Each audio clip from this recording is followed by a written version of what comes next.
নমস্কার, শুভ বিকাল। আপনাদের সবাইকে স্বাগত জানিয়ে শুরু করছি আজকে নতুন ভিডিও। আশা করছি আপনারা সবাই যে যেখানে আছেন ভালো আছেন, সুস্থ আছেন। ঘড়িতে সময় এখন 4:43। আজ সারাদিনে কোনো ভিডিও করিনি। আজ সকাল থেকে খুব একটা মন ভালোও ছিল না, কেননা আমাদের এখানে যে সাবেক কাউন্সিলর ছিল শিপু ভাইয়া, ওনার ছোট ভাই মারা গিয়েছেন, যে কারণে মনটা খুব একটা ভালো নেই। মানে গতকালকে মারা গেছেন, আজকে হচ্ছে ওনার দাফন হয়েছে। উনি মানে বয়স বেশি না, তো সেজন্যই মূলত খারাপ লাগা, এছাড়া আর কিছু নেই। আর আজকে বাবা মাও নেই, কীর্তনে গেছেন। এখন বসে বসে হচ্ছে একটা ভিডিও এডিট করলাম, মানে অনেকদিন আগের ভিডিও। শীত শেষ হয়ে যাচ্ছে আর আমি এখন শীতের শুরুর ব্লগ মানে আর কি এডিট করলাম, যেটা হচ্ছে আজকে আপলোড করে দিব ভাবছি, কেননা অনেক পুরনো কিছু ভিডিও জমে গেছে। এখন পুরনো নতুন মিলিয়ে এই ভিডিও আপলোড করব। আর এই যে এই জামাটা নিয়ে বসেছি, এটা হচ্ছে আমার দুর্গাপূজার উপলক্ষে কেনা একটা জামা ছিল। এই জামাটা সারাইও করা হয়নি, পরাও হয়নি।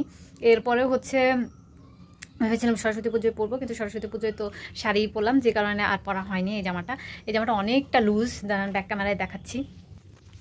এই যে জামাটা ল্যাভেন্ডার কালারের একটা জামাটা বেশ সুন্দর না, খুব বেশি গর্জিয়াসও না, আবার খুব বেশি নর্মালও না, যে কোনো জায়গায় পরা যায়। তো এটা হচ্ছে এল সাইজের একটা জামা, যেখানে আমার হচ্ছে এক্সট্রা স্মল হলেই হয়ে যায়, সেখানে এল সাইজের জামা। তো এটাকে আমি এখন খুলে হচ্ছে আবার সেলাই করবো, সেজন্য আমাকে যে পুরো সেলাইগুলো খুলতে হবে। আমি আসলে এরকম আমার জামা পছন্দ হয়ে গেলে আমি জামা কিনে নিই, তারপরে হচ্ছে ফিটিং করি। সেজন্য এখন এই যে সাইডগুলো খুলতে হবে, মানে ধরতে গেলে পুরো জামাটাই খুলতে হবে, এখান থেকে খুলতে হবে, এখান থেকে খুলতে হবে। খুলে আমি আবার কাটবো, কেটে নিয়ে তারপর হচ্ছে সেলাই করব।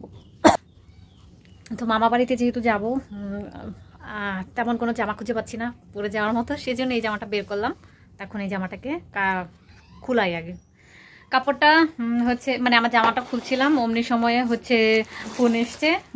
ওই যে আমার বন্ধুর জন্য কিছু কাপড় অর্ডার করেছিলাম, তো সেগুলোই চলে এসেছে। এখন আমি আর বোনা গিয়ে নিয়ে এসেছি, এই যে একটা প্যাকেটে আছে। তো এখন আর আপনাদের সাথে শেয়ার করব না, সন্ধে হয়ে যায়, সন্ধ্যার পরে গিয়ে একেবারে আপনাদেরকে শেয়ার করব যে কী কী কাপড় কিনে আনলাম না আনলাম।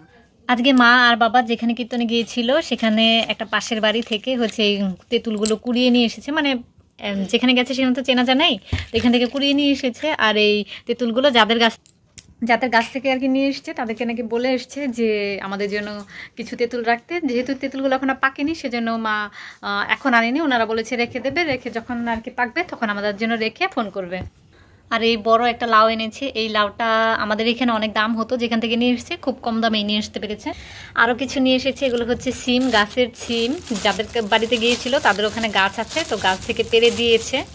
আর এখানে রয়েছে কিছু বড়ই, পাকা বড়ই নিয়ে এসেছে, এটা দিয়ে আচার খেতেও ভালো টেস্টি লাগে। আর নিয়ে এসেছে কিছু টমেটো, এরকম কাঁচা পাকা টমেটো নিয়ে এসেছে, এগুলো দেশি টমেটো, এগুলো খেতেও টেস্টি হবে। বাবা কিছুদিন না 2 দিন আগেই এই মিষ্টি আলুগুলো এনে দিয়েছে। তো আমি একদিন সেদ্ধ করেছিলাম, বাবা বলেছে যে রোদে শুকিয়ে সেদ্ধ করলে নাকি খেতে মিষ্টি লাগে, সেজন্য আমি রোদে শুকিয়েছি 2 দিন ধরে। আর আজকে এখন এগুলোকে সেদ্ধ করব, তবে তার আগে ভালো মতো ধুয়ে নেব। মা আর বাবা কীর্তন থেকে এসে আবার চলে গেছে জয়দেবপুরে কালী মন্দিরে, যেহেতু আজকে রাত্রিরে কি অমাবস্যা তো লেগে গেছে। তো প্রতি অমাবস্যাতে আমাদের তো কালী মন্দিরে ভোগ দেয়, সেজন্য মা আর বাবা গেছে কালী মন্দিরে ভোগ দিতে।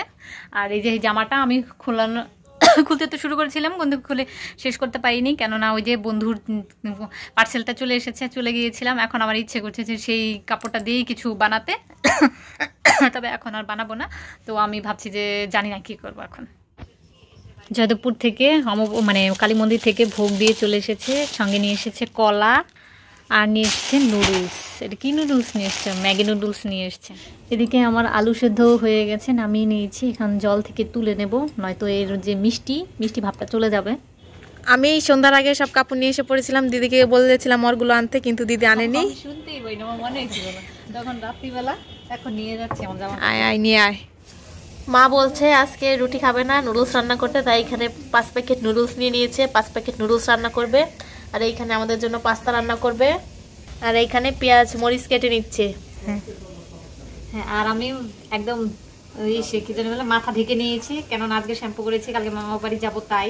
আর আজকে অমাবস্যার দিন মা আর বাবা মানে ভাতের কিছু মানে চালের কিছু খায় না, সেই জন্য মা বলছে যে একটুখানি নুডলস রান্না করে দিতে। তো নুডলস খেয়ে মা নাকি শুয়ে পড়বে, সেই জন্য আমি এখন নুডলস রান্না করতে এসেছি। নুডলস রান্না করা, নিরামিষ নুডলস রান্না করেছি অমাবস্যা বলে, বাবা আজকে ডিম দিয়েও খাবে না, সেই জন্য নিরামিষই রান্না করেছি। আর এতটা বেশি করে করেছি, 5 প্যাকেট করেছি ম্যাগি নুডলসে। মা আজকে আর রুটিও খাবে না, কিছুই খাবে না। তুই কি খাবে এখান থেকে একটুখানি? এখন খাবো না, এটা এখন আমি আরেকটা বাটিতে রেখে এইটার মধ্যে পাস্তা রান্না হবে। পাস্তা আমার আর বোনার জন্য এখানে পাস্তা সেদ্ধ দিয়েছি। পাস্তা বাবাও খেতে চায় না, মাও খেতে চায় না, সেজন্য আমি আর বোনা পাস্তাটা শেষ করে দেবো। হয়ে গেছে আমার পাস্তা রান্না করা। আমি কিছুটা নিয়ে এসেছি, কিছুটা না অনেকটাই নিয়ে এসেছি। আমি আর বোনা একই প্লেটে খেয়ে নেব, সেজন্য নিয়ে এসেছি বেশি করে। আর বোনাকে বলেছি সসের বোতলটা নিয়ে আসতে, বোনাকে আসছে কিনা ওখানে আসেনি। আর আমি প্রথমে ভেবেছিলাম যে নিরামিষ পাস্তা খাবো, আমার কাছে না নিরামিষ পাস্তাই ভালো লাগে, ডিম দিয়ে পাস্তা খেতে আমার ভালো লাগে না। কিন্তু পরে বোনা বলছে যে নিরামিষ করবি, তো বোনার আবার নিরামিষ খেতে ভালো লাগে না, সেজন্য বোনার কথা ভেবে একটুখানি আবার ডিম, একটুখানি না 2টো ডিম দিয়ে দিয়েছি ভেঙে। তো এখনো বোনা আসে না, কি সসের বোতলটা নিয়ে বগল দাবা করে ও সসের বোতলটা নিয়ে এসছে। বস এখানে বস, খুব ফোনের ভিতরে ঢুকে যাচ্ছিস মনে হচ্ছে, তো খা, ঠান্ডা হয়ে যাচ্ছে তো। বেশি একটা স্বাদ রান্না করিস নি যে এত হাবলায় পড়বো। স্বাদ হয় নাই? বোনা মিথ্যা কথা বলেছে, আমি খেয়ে টেস্ট করেছি, স্বাদ ওই বলে লাগে, তাহলে লাগে স্বাদ। তোর কাছে ভালো লাগছে না? লাগছে, আমার কাছে বেশ ভালো লাগছে, ওর কাছে লাগেনি। আবার বলছে তখন লাগেনি, এখন লাগছে। মানে যখন খেয়েছি না, টেস্ট করেছি তখন ভালো লাগেনি, বেশ ঝাল ঝাল হয়েছে। তখন তো ইও বেশি ছিল, লবণ বেশি ছিল। হ্যাঁ বেশ ঝাল হয়েছে, খেতেও টেস্টি লাগতো। খেয়ে দিয়ে চলে এসেছি, বোনার দিকে স্কিন কেয়ার করছে। ওর দেখা দেখে আমিও দুদিন না, সরি আজকেই, শুধুমাত্র আজকেই হচ্ছে স্কিন কেয়ার করেছি দিনের বেলাতে। সব কিছুর মেয়াদ শেষ হয়ে যাবে তো, তাই একটু বলে বলে মেখে দিচ্ছি। মানে আচ্ছা, মানে যা যা স্কিন কেয়ার প্রোডাক্ট আছে সেগুলোর মেয়াদ এবছরই শেষ হয়ে যাবে। এবছর সেপ্টেম্বর, অক্টোবর, আগস্ট, এক এক মাসে এক একটা শেষ হবে। তার আগে তো আমাকে ইউজ দিয়ে শেষ করতে হবে নাকি? হ্যাঁ, শেষ ও একা দিলে শেষ করে, মানে একা দিয়ে শেষ করতে পারবে না, রেগুলার তো দেওয়া হয় না, তার জন্য। আর যদি রেগুলার দিই তাহলে আমি একটাই শেষ করতে পারবো, যে আমি আছে তার আগে। সেজন্য বোনার সঙ্গে আমিও হচ্ছে স্কিন কেয়ার করবো এখন। মুখটা ধুয়ে এসেছি, ভালো মতো ফ্রেশ করে এসেছি আর কি। ভেবেছিলাম আজকে যখন স্নান করেছি তখন ভেবেছিলাম যে আমি 2বার সানস্ক্রিন আর কি দেবো, কিন্তু পরে তার দিতে পারিনি। তার কারণ হচ্ছে পরে কি করলাম, যাই হোক কিছু একটা করেছি, সেজন্য পরে ভুলে গেছি। এখন ধুয়ে এসেছি মুখটা সুন্দর করে, এখন আমি স্কিন কেয়ার করবো। বোনার সঙ্গে মনোযোগী হতে হবে আমাকে স্কিন কেয়ারে। 9টা 6 বাজে এখন। সন্ধ্যাবেলাতে তো এই যে মিষ্টি আলু সেদ্ধ দিয়েছিলাম, কিন্তু পরে পাস্তা খাওয়ার চক্করে আর মিষ্টি আলু খাওয়াই হয়নি। তো এখন ভাবছি মিষ্টি আলু খেয়ে আজকে রাতে আর ভাত খাবো না, এত পাস্তা খেয়েছি, তার মধ্যে এখন মিষ্টি আলু খাচ্ছি। তো খেয়ে দিয়ে এখন মিষ্টি আলু খেয়ে শুয়ে পড়বো আমি। তো আজকে ভিডিওটা আমি এই পর্যন্তই রাখছি। যদি কিছু ভালো লেগে থাকে অবশ্যই লাইক কমেন্ট শেয়ার করতে ভুলবেন না। দেখা হচ্ছে আপনাদের সাথে পরবর্তী একটি নতুন ভিডিওতে। ততক্ষণ পর্যন্ত আপনারা সবাই ভালো থাকবেন, সুস্থ থাকবেন। Tata, good night, bye. আবার যেন দেখা পাই। আর কালকে সকাল সকাল তো আমরা মামা বাড়ি যাবো। কালকে অটো তো কয়টা বাজে বলেছে রে? 8টার সময়। 8টার সময় বলেছে। তো 8টার আগেই তো আমাদেরকে সকাল সকাল উঠতে হবে, সেজন্য আজকে আর শুয়ে শুয়ে মোবাইল টিপবো না, আজকে তাড়াতাড়ি করে ঘুমিয়ে পড়বো। তো টাটা, বাই বাই।